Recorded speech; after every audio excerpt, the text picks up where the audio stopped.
Welcome. I'm Antonio Carrillo, President and CEO of Arcosa. It is a great honor to host this event and to join President Biden. This new plan demonstrates the expected long-term positive impact of the Inflation Reduction Act that is driving the transition to clean energy and job creation. When completed, the Belém plant will produce wind towers to meet the growing demand for renewable energy in the Southwest region. At this time last year, Arcosa Wind Towers, as well as the North American wind tower industry, was facing significant challenges and uncertainty. Next week marks the one-year anniversary of the passage of the Inflation Reduction Act that is providing a significant multi-year catalyst for our industry. Thanks to President Biden's leadership with the passage of the Inflation Reduction Act, we have received over $1.1 billion in orders for wind towers.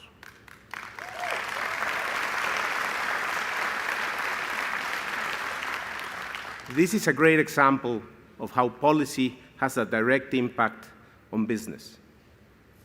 A year ago, as I mentioned, Arcosa Wind Towers had no work for 2023. We were really struggling. And then, in August, the Inflation Reduction Act passes, and just a few months later, we received the largest wind tower order we have received in the history of the company.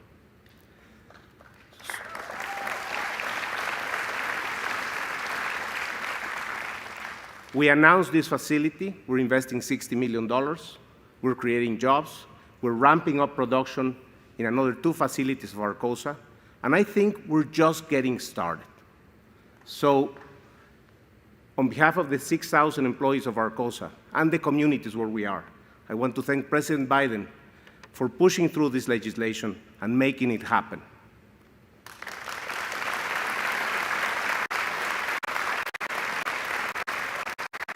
I also want to thank Senator Heinrich, Senator Lujan, and Governor Lujan Grisham for being here, and also our great friends and partners from GE Vernova who made it happen also. So thank you very much. And with that, it's my honor to introduce the person who has made today possible, President Joe Biden.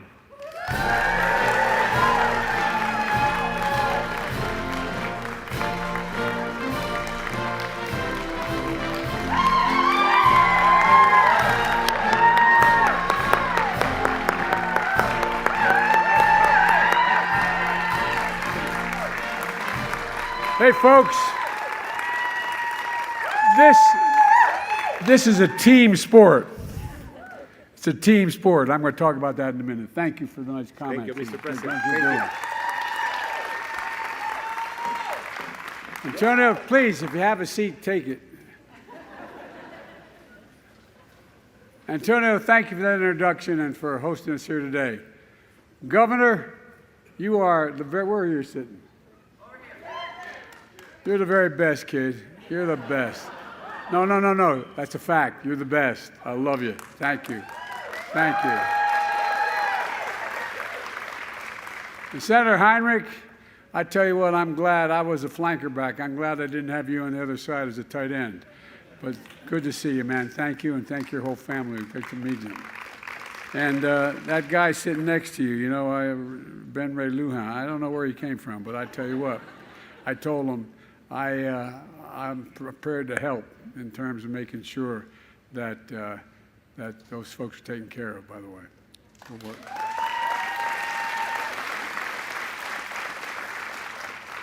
And Representative Stansbury, God love you, kid. I tell you what, you are really doing a great job. Thank you for all your cooperation, and thanks for your advice and your help. And Teresa Leger Fernandez, who isn't here today. What am I thinking? I thought you had to leave. By the way, her son there, I tell you what, keep an eye on him. I may be calling him Mr. President someday. I don't know. Gabe is the one who couldn't be here today. He's incredible. You have an incredible congressional delegation. You really do here. First rate. You really do. And thanks to all the tribal leaders for being here. I just want you to know, I was raised by a guy most of you don't know. He was a wonderful, wonderful man, a great friend. His name was Danny Inouye. And he said, Joe, it's Indian nations. He taught me early on. But thank you for all you've done. We had a good day yesterday in your neighboring state, Arizona. I was able to put away just about 1 million acres of sacred land. Oh, no. That's good stuff. You know, I got so tired over the last 15 years, and this is a little story I want to tell you about why I was telling the team here, I know I don't look it, but I've been around a long time. But I've never been more optimistic in my whole career than I am today about America's prospects in both foreign and domestic policy. You know, went through an awful long time watching companies the last 15 years decide to invest overseas because labor was cheaper, shutting down factories all across America. And I asked myself, why do we have to put up with that? We're sending jobs abroad and importing products at home. We knew we could change that. I just knew we could change that. We have the best workers in the world. And my team and I decided, you know, if you hold here, there's a law that was passed in the 30s. It says any money that Congress sends me to spend, I can insist that it all be spent on American products with American workers. No president's paid much attention to that in either party. But guess what? I'm paying attention. As a simple proposition, I mean this sincerely, from the bottom line, we decided we're going to invest in America. And this company is a great example. They're now poised to be the leader in the wind industry. But a few years ago, they were laying off workers because we weren't investing in them. So we passed a significant climate legislation. Not only moves us away from fossil fuels to cleaner technologies like wind, but it means we're going to make things and new technology here in America. And there's no reason why we can't do it. We have the best educated, we have the most advanced technology in the world. Why are we not doing that? That's basically what we're talking about today when we talk about investing in America. So today I want to talk about our progress in growing the economy from the middle out and the bottom up, not the top down. I came to office determined to move away from trickle-down economics. Not a whole lot trickled down on my dad's kitchen table when we were growing up. And focus instead on the middle class. Because the middle class built America. And guess what? And unions built the middle class. That's not hyperbole, that's a fact. And folks, and when the middle class, I'm a capitalist, when the middle class does well, everybody does well. The poor were way up and the rich were able to be very rich. Just make sure they pay a little more of their taxes. But look, the Financial Times and the Wall Street Journal have started to call my plan Bidenomics.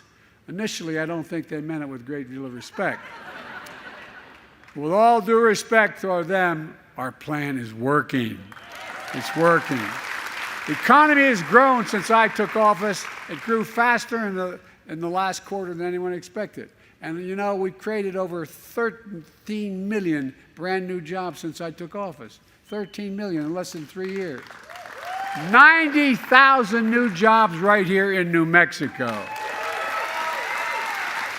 800,000 manufacturing jobs nationwide. 800,000. None of you are tired of hearing me say this, but where is it written that America can't lead the world again in manufacturing? Because we're going to do just that. The leading manufacturer in the world. These are facts. It's not hyperbole. We've created more jobs in 2 years than any president in American history has in 4-year terms. Unemployment has been below 4% for the longest period stretch in 50 years of American history. And not only have we recovered all the jobs we lost during the pandemic, we now have more jobs than we did before the pandemic. Because unemployment's been so low for so long, workers aren't just finding more jobs, they're able to look for better jobs at higher pay. And according to the research survey, job satisfaction in America is higher than it's been in the last 36 years. Look, the share of working age Americans with jobs is as high as it's been in 20 years. That's never happened under my predecessor. So where are we now? Well, unemployment is down, and so is inflation. Remember, all the experts, including some that worked for me, told us that to get inflation under control, we need to lower wages and reduce the number of people working. No, that's been sort of gospel. Not a joke. Seriously. Some of you in the audience are economists. You know that. But I never bought it. The problem was too many people are working, making too much money. That's not the problem. There's a lot of reasons for inflation is up. First, the pandemic. Second, the war in Ukraine. Third, broken supply chains. Now, one reason we've seen inflation fall by 2/3 without losing jobs is we're seeing corporate profits come back down to earth. We have more to do, but inflation is now at its lowest point in 2 years. In fact, we have the lowest rate of inflation among the world's major economies. No other major economy in the world is inflation as low as we are. It's down from 9% to 3%. There's a lot more work to do. I'm not satisfied with where it is. More work ahead. The Washington Post recently suggested in the front page article, I think it's front page, that, quote, Republicans may have to find something else to criticize Biden for now that inflation is coming down. I'm sure they'll find something. At the same time, pay for low-wage workers has grown at the fastest pace in over 2 decades, and wages are growing faster than inflation. And we're continuing to make progress in fixing the supply chain. For example, we couldn't access semiconductors during the pandemic because the factories making them overseas were shut down. You all know semiconductors are those little small computer chips about the size of any of a fingertip that affect nearly everything in our lives, from cell phones to automobiles, refrigerators, to the most sophisticated weapon system, including the systems that Los Alamos and Sandia National Laboratories provide for our national security. America invented these chips. We invented them. We went to the moon. We made them work better. We made them more sophisticated. But over time, we went from producing nearly 40% of those chips, the world's chips, down to 10%. That's why I designated and I signed, and I insisted that it be written and passed, the Chips and Science Act, exactly almost 1 year ago today, very short. Now, all over the country, semiconductor companies are investing in record billions of dollars. By the way, you know how much has been committed in the Chips and Science Act to be invested in America? $230 billion. $230 billion to bring chip production back home in Ohio, New York, Arizona, and right here in New Mexico. Look, just a few years ago, Intel cut 700 jobs at a semiconductor fab in Rio Rancho. Now they're expanding their fab with a $3.5 billion investment, creating 700 new jobs, many of which won't require a college degree. And by the way, of this over $200 billion, they're building fabs. They're just called factories. They're the size of a football field, not much wider than this. And guess what? Average salary is about $130,000 grand. And guess what? You don't need a college degree. Make over $100,000 is about time. And folks, unions are building the structures as well. Look, folks, that's Bidenomics. Since I took office, we've attracted over $500 billion in private investment in manufacturing and industries of the future right here in America. According to Morgan Stanley and Goldman Sachs and Wall Street, my Investing in America agenda is leading to a boom of manufacturing investment. Spending on construction for manufacturing plants nearly doubled in the last 2 years, after growing only 2% the previous 4 years. Last quarter, Factory construction contributed more to the gross domestic product than any time in 40 years. 40 years. Instead of exporting American jobs, we're creating American jobs, and we're exporting American products. And we're seeing it right here in America. We're seeing it in New Mexico as well. In 2008, Solo Cup Factory shut down right here, right where we're standing. 200 people lost their jobs. Nearly a decade and a half later, a plastics company bought the site. It shut down after 3 years, laying off 100 workers. It's been idle ever since. Now it's coming alive again. Arcosa makes wind turbines, wind towers. That's the thing that holds most. When I say that, people look at me like, wind tower. You all know what a wind tower is. They look at me like, what the hell's a wind tower? That's a key component. You know, you have to have it to hold up those blades. You know how long? By the way, I was in eastern Colorado looking at the blades manufactured. Those blades are 103 yards long, longer than a football field. And by the way, they don't cause cancer.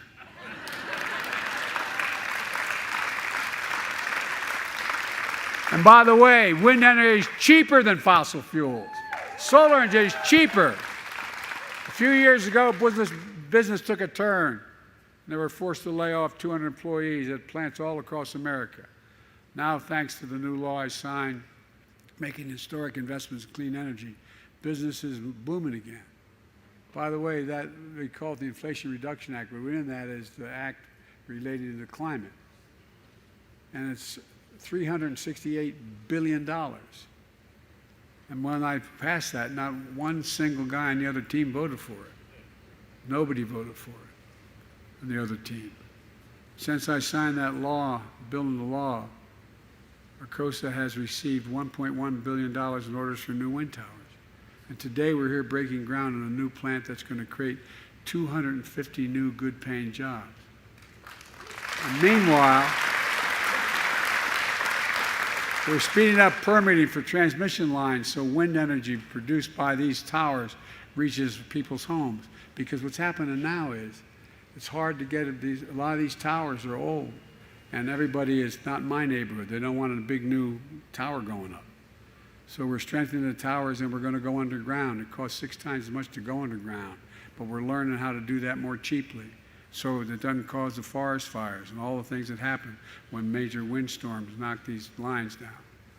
My administration recently completed review of a proposed Sunzee line, a transportation energy from a planned wind farm here in New Mexico and Arizona and California.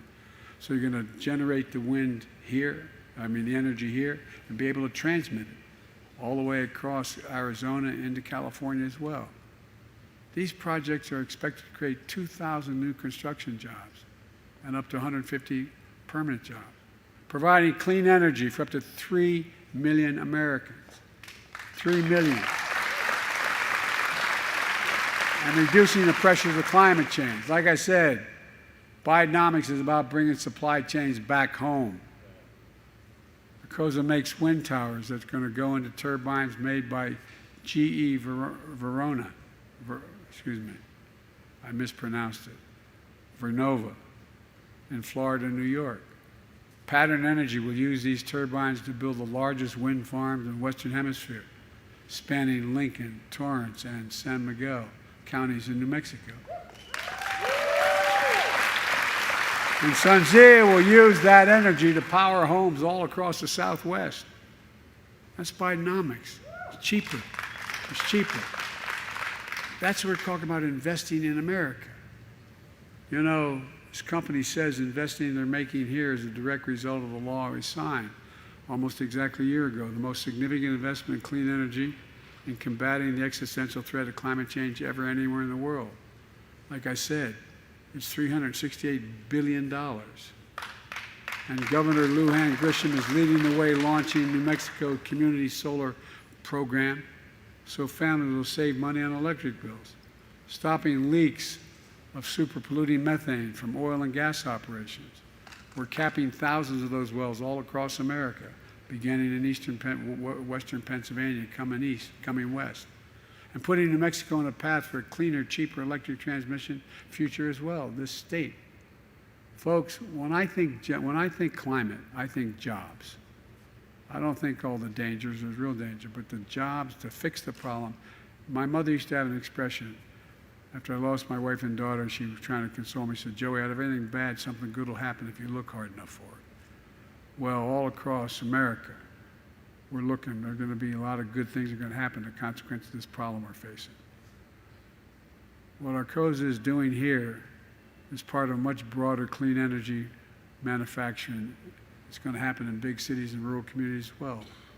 Like in Colorado, where CS Wind broke ground on what will be the world's largest wind tower manufacturing plant. And coincidentally, CS Wind is Congresswoman Lauren Boebert, you know, that very quiet Republican lady. It's in her district, who, along with every other Republican, voted against this bill. And it's making all this possible. And she railed against its passage. But that's okay, she's welcoming it now. When I ran for office, I promised to be president for all Americans. Whether you live in a blue state or a red state, I'm going to keep my promise. Before we made this historic clean energy investment, Siemens Corporation laid off workers who were making wind turbine parts and put the plant in Iowa and Kansas into what they now call, they refer to as hibernation. I hibernated in a while, Iowa for a while, but look, now we're reopening both these plants and rehiring workers. In New York, GE is investing $50 million for a new manufacturing assembly line making critical components for turbines in partnership with organized labor. Every one of these companies has pointed to the clean energy law that we originated and I signed as a reason for making these investments. And we're making sure rural communities are benefiting from these historic investments as well. It's not just urban areas. We're investing over $160 million in New Mexico to support conservation and climate-smart agriculture and forestry, like improved water management. We're grazing livestock in ways that improve soil health, helping farmers and ranchers get paid for doing the right thing, planting material that absorbs carbon from the air, and not just, look, we've launched the Rural Partners Network, placing federal employees on the ground in New Mexico to help rural communities take advantage of the federal resources so they're there and can, because this is all new stuff.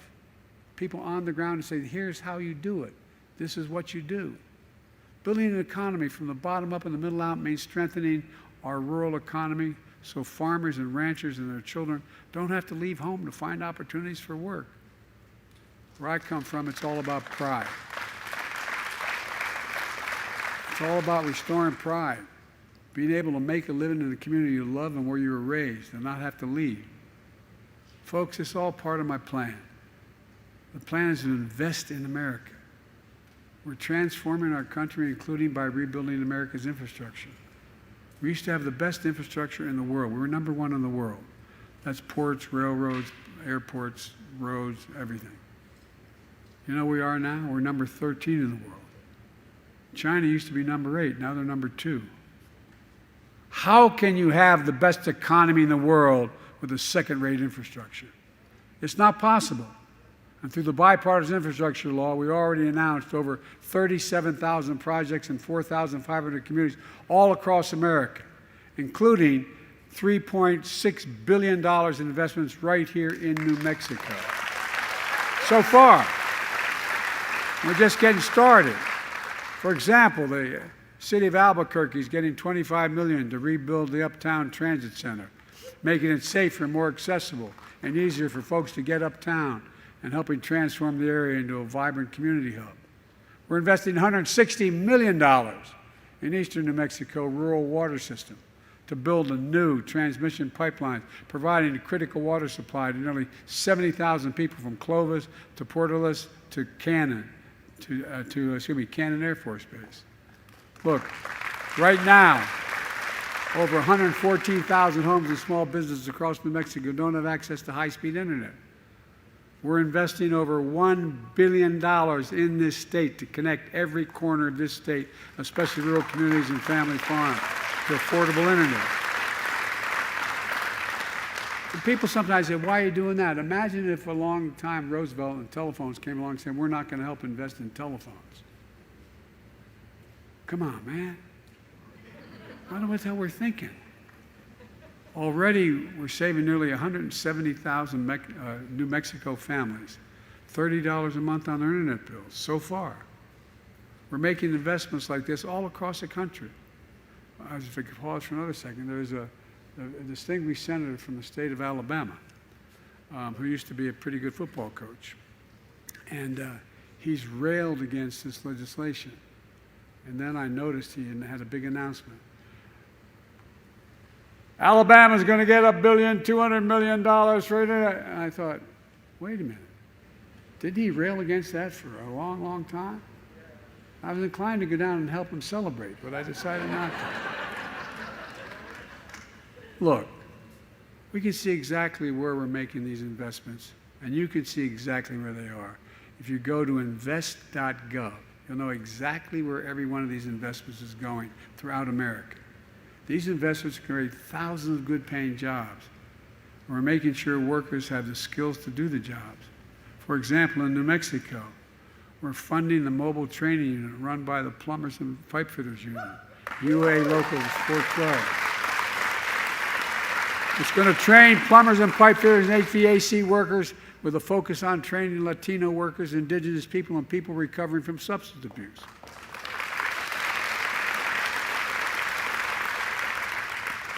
And I know you're probably thinking what a lot of our very conservative Republican friends, Biden's spending all this money, man, my taxes are going to go up. Unless you make more than $400,000 a year, your federal taxes aren't going to go up a single penny. And guess what? I did all this without raising anybody's taxes in the middle class. And one other little thing. During this process, I cut the federal budget in 2 years by $1.7 trillion. 1.7, the largest anyone's ever done in 2 years. The last guy increased the national debt by 40%. Folks, we've done all this out raising taxes in the middle class, and I promise we'll never raise federal tax on anyone making less than $400,000 a year. I've kept that promise, and I'm going to keep it. Unlike the last president, and as I said, my first 2 years in office, the federal deficit fell by $1.7 trillion. And we got what we promised. We can cut the federal deficit and still do all the rest of this. Folks, every one of my friends in the other team in Congress voted against clean energy investments. And the vast majority voted against the bipartisan infrastructure law. But that hadn't stopped them from claiming credit. Now the billions of dollars and thousands of jobs are coming to their states. Like I said at the State of the Union address, I'll see them at the groundbreakings. Look, let me close with this. I'm not here to declare victory on the economy. We have a lot more work to do. We have a plan, and it's turning things around. Bidenomics is just another way of saying restore the American dream. 40 years of trickle-down economic policy limited the dream to those at the top. But I believe every American willing to work hard should be able to get a job, no matter where they live in the heartland, small towns, raise their kids on a good paycheck, be able to keep their roots where they grew up.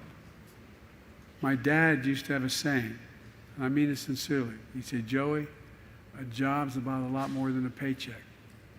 It's about your pride. It's about dignity. And he meant it, not a joke. It's about dignity. It's about being able to look your kid in the eye and say, honey, it's going to be okay. It's like being able to say, you think I'm kidding, but some of the folks in Congress knew my dad. He meant it. And he said, the real question, Joey, is at the end of the month, after you pay all your bills, is there anything left? You have a little breathing room, just a little bit of breathing room. Well, folks, that's part of the American dream. And that's Bidenomics. It's rooted in what I've always worked best in this country, investing in America, invest in Americans, Because when we invest in our people, when we strengthen the middle class for stronger economic growth, that benefits everybody, the poor, the wealthy, everybody. And for the longest time, we've been told to give up on American manufacturing, that it can't happen again, that we just can't do it anymore. Well, as you might have noticed, I've never believed that. As I said, America used to lead the world in manufacturing. We're going to do it again. I can honestly say, I've never been more optimistic about America's future. Just remember who we are. We're the United States of America. And there's nothing beyond, I mean it sincerely. Think of any objective we've set as a goal that we've ever not met. Name one. No matter what it is. We've never, when we've worked together, failed. Nothing's beyond our capacity to work together. And God bless you all, and may God protect our troops. Thank you so much.